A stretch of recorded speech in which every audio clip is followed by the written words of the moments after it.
How do you manage your time properly? Personally, I follow the 8-8-8 system. 8 hours of sleep, 8 minutes of work, and 8 hours of arguing with strangers on Reddit. Surprisingly, this approach has made me very successful at failing. So I consulted my very good friend Google. I don't want to say that clicking the first link Google gave me was a bad decision. What I will say is that I learned to spend 90% of my time color-coding my to-do list and then spend the remaining 10% admiring it. What I should have done instead is just follow a simple 4-step process. Step 1. Reduce. Reduce the number of tasks you have to perform in the first place. Say no to everything.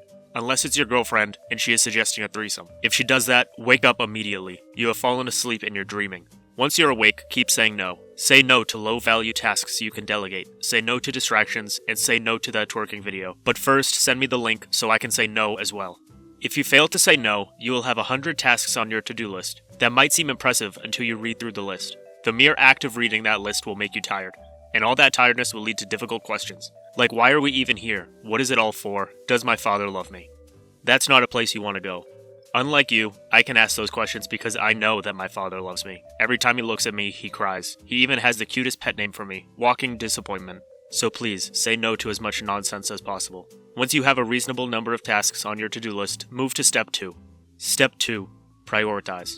All tasks may be important, but there will always be those that are more important than others. Productivity experts say that you should put more important tasks at the top of your list and do it first. Non-experts like me put the most important task at the bottom of the mental to-do list and do it last. That's what I did on tax day. My tax return was due at 11:59 p.m. on a Monday. I knew that. I had set a reminder 1 week in advance, and yet during that week, I found 2 new TV shows which I binge-watched from start to finish. I scrolled social media every day. I checked every notification on my phone every minute of every day. I discovered and mastered the art of the power nap. I even called my dad. No, I didn't call him, pretend to care about his day, and then ask for money like I usually do. I actually called him just to say hi. But there was one thing I didn't do.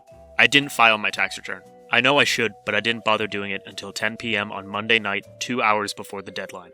Waiting until the last possible moment is what experts call procrastination. For the rest of us non-experts, we will think of what to call it tomorrow, or maybe the day after tomorrow, or perhaps the day after that. It doesn't matter. We will think of something someday. Procrastination is a disease. I thought I could file my taxes 2 hours before the deadline and be fine. I am not. Filing my tax return turned out to be more complicated than I thought. The deadline passed, and now I have to pay a 5% penalty for filing late. Whoops. Anyways, that penalty is now a deduction from my income this year. As long as it's not negative for 2 years in a row, I'll be fine. For the rest of you, don't be like me. Set your priorities straight and go to Step 3. Step 3. Plan. There is a thing called Parkinson's Law. Work expands to fill the time available for its completion. That means that if you give yourself 10 minutes to clean your room, you'll clean it in 10 minutes. If you give yourself 1 hour, you will waste 50 minutes lying in bed and only start cleaning your room at minute 51. But if you give yourself 30 years to clean your room, you will win the Guinness Book of World Records for most time spent without feeling the touch of a woman. So please, plan with Parkinson's Law in mind. Allocate the appropriate amount of time to each task. You should also plan according to your energy levels and mental alertness. If you're usually sleepy after lunch, that's the time of day you can use for stuff like answering emails, making appointments, and watching YouTube videos. Allocate your most important tasks to the period of the day when your brain is firing on all cylinders. This varies from person to person. Some people feel most energized in the mornings, for others it's the evenings. For me, it's 12:30 p.m. on Thursdays. That's when I call my mother to listen to her complaining about how I never call her. Proper planning will prevent you from over-allocating time to simple tasks because that would just encourage procrastination.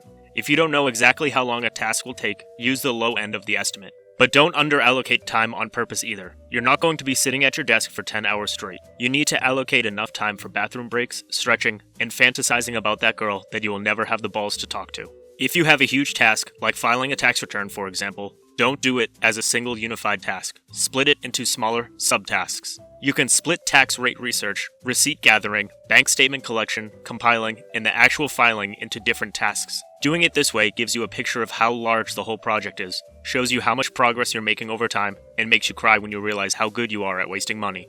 But it's also important that you don't spend all your time in the planning stage. Planning your day in the morning and then rewarding yourself with a 10-hour nap like I usually do is allegedly unproductive, according to the experts. They say planning should generally never take more than 10 minutes. If you've listened to the experts by now, you have reduced your tasks to a manageable number, prioritized them properly, and planned how to do them down to the minute. All that's left is the fourth and final step, execution, starting tomorrow. Step 4. Execute. Okay, confession time.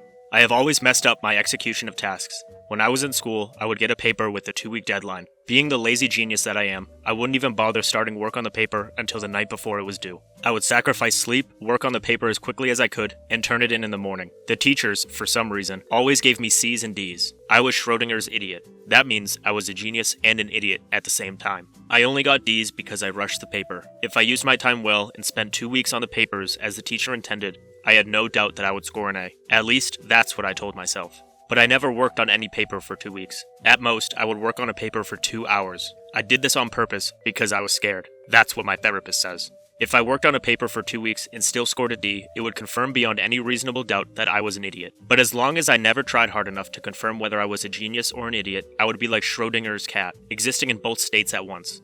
A genius and an idiot at the same time. And it's not just with schoolwork. The fear of failing after doing my best has led me to intentionally sabotage a lot of other things. Relationships, jobs, and even a business.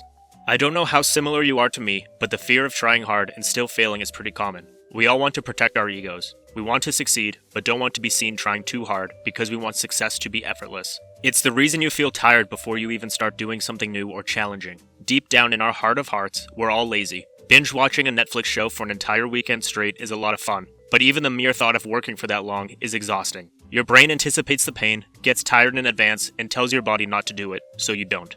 This is where the 2-minute rule comes to the rescue. Whatever you're working on, simply tell yourself that you're going to work on it for 2 minutes.